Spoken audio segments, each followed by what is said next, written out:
Good afternoon. My name is Kyle Brenner and I teach World History and Debate here at Princeton High School. I would like to take this opportunity to welcome everyone to this global debate, focusing on our plan to address the dramatic consequences of global climate change. Today's debate, and thousands like it taking place around the globe, is sponsored by the United Nations Foundation and the People Speak. The UN Foundation is a platform connecting people, ideas, and capital to help the United Nations solve global problems. They build partnerships, grow constituencies, mobilize resources, and advocate policy changes to support the UN's work.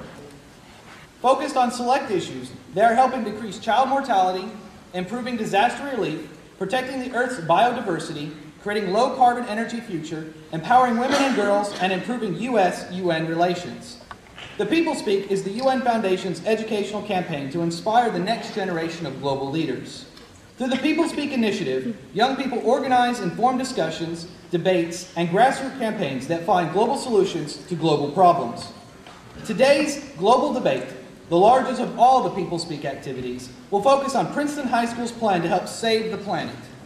The students you here see today have organized this public debate and intend to use this forum to educate their fellow students on how to take action on a local level. In addition to this debate, these students have created 4 60-second public service announcements, written letters to editors of many newspapers, organized a service learning project, and completed many other of the required tasks for the People Speak. Today's debate will focus on Princeton High School's climate change plan that states, all new schools should be built to high-performance standards. The format for today's debate is a modified public forum debate in which each team will alternate speeches. Each speech, with the exception of the last speech, will be followed by a single follow-up question asked by me, and the speaker will have a 30-second response. The goal of today's debate is not to win on the technical merits of debate, but to convince a lay audience that Princeton High School's climate change plan should or should not be adopted. Without further ado, I present our first speaker, representing the affirmative team, freshman Cortland Kai Bingman.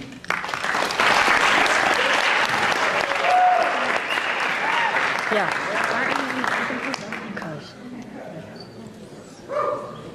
Section 1, the problem.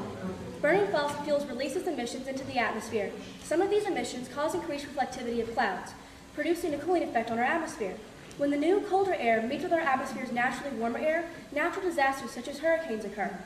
In 2007, 15 named hurricanes hit the United States. These hurricanes caused flooding, wind damage, and even loss of human life. Look at the devastation of Hurricanes Katrina and Ike. These natural disasters are just 2 examples of the destruction that fossil fuel emissions can cause.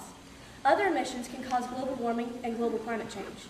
According to Arden Pope, an epidemiologist, the results of air pollution are potentially harmful for your health. Small particles are inhaled into lungs, causing lung infections and potential cancer risks. 52.3% of America's energy is produced by fossil fuels. Section 2, Actor. The United Nations will be at the head of our plan. They will oversee construction, funding, and maintenance of these buildings and make sure that everything runs smoothly. They will also be at the head of all logistical planning. Section 3, Action. All new schools will be built to be high performance. They will be naturally lit, create their own alternative energies, and be energy efficient. Some of the energy forms used may include wind, solar, geothermal, and hydroelectric. The United Nations will ensure that these schools are successfully built and properly funded. We plan to have construction started on at least 50 schools in the Great 8 nations and thousands across the world within a year. These schools will be up and running shortly after that. The individual nations will take a required percentage of their GDP to fund this plan. All new schools that wish to will receive the block grant in order to build a high-performance building. The block grant will cover the extra 10% cost to build the high-performance building. Section 4, Benefits. According to Star Bulletin, on May 26, 2008, average schools pay as much as $24,000 per month on electricity bills. This equals to $288,000 per year solely on electricity. By replacing the use of electricity from the grid with the use of alternative energy, we could be decreasing the amount of money schools are throwing away and giving schools the opportunity of funding for extra activities and new equipment that can embrace their students' learning, such as new books, field trips, and screen projectors. With the ability to subsidize field trips and access more educational materials, students will be able to acquire a hands-on experience with whatever unit of education they are receiving. The environment would also benefit by the use of this new action plan. By using alternative energy, no carbon emissions will be released into the atmosphere. The massive amount of carbon dioxide that is being thrown into the atmosphere is offsetting the balance of carbon dioxide and oxygen. thus making carbon a greenhouse gas adding to the effect of global warming. By using alternative energies, the schools will be reducing these emissions dramatically. Section 5, advantages. By using alternative energies instead of fossil fuels, these schools are reducing the amount of carbon emissions into the atmosphere. This in turn reduces global warming, effectively combating climate change. Also, it's been proven that a child who grows up in an environment that uses alternative energy will be more likely to use these energies when they grow up. This means that people in the near future will be trying to incorporate alternative energy into their everyday lives. Section 6, convince us. Our plan should be passed because of many reasons and benefits that it later provides. In the end, the plan will spread to other areas because the children growing up in an environment of alternative energy will make it more likely that they build it into their houses or businesses.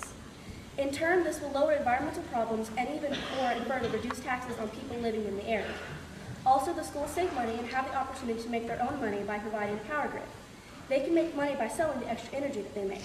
The climate change that is resulting is an effect of our fossil fuel usage and must be stopped. The best way to do this is to create high-performance schools that are efficient, cheaper, and better for the environment. Thank you, Ms. Pinkman. I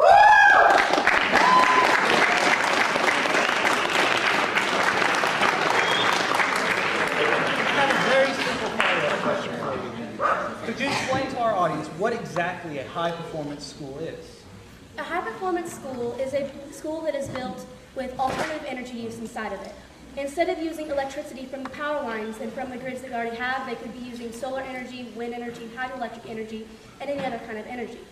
These buildings will also be naturally lit, saving the electricity that would be used for the lighting that currently is in this room right now. Thank you, ma'am. Our second speaker, representing the negative team, Senior Casey Blackburn. Yay.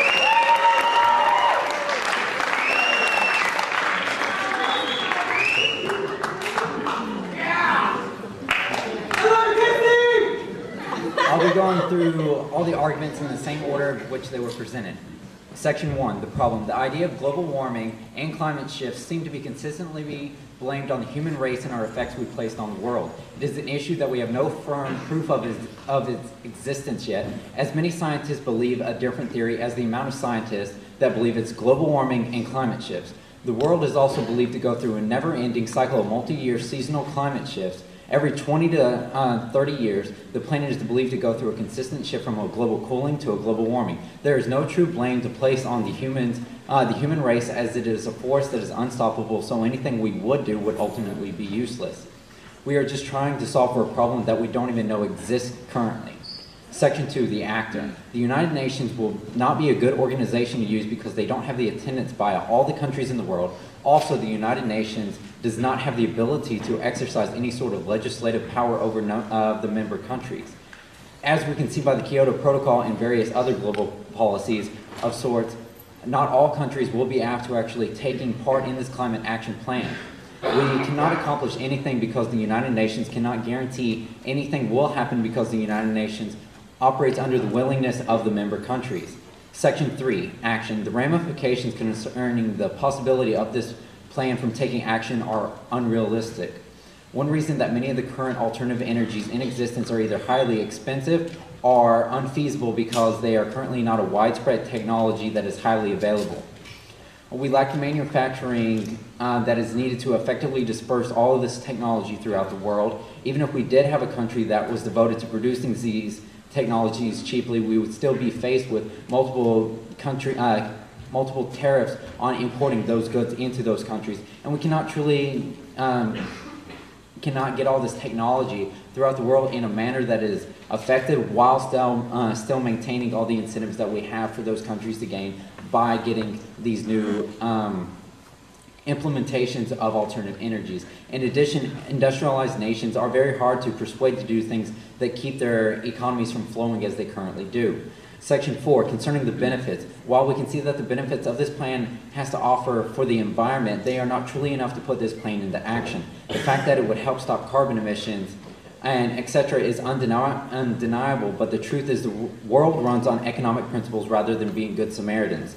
The alternative technologies that are wished to be implemented are highly expensive. It is much easier to just go with our basic standard set of energy technologies. The cost to take use of these technologies will be very high initially, But this is where the plan tends to sway, doesn't tend to sway people towards that, because they are so expensive that they are not willing to implement this. So therefore, all the benefits that you get are now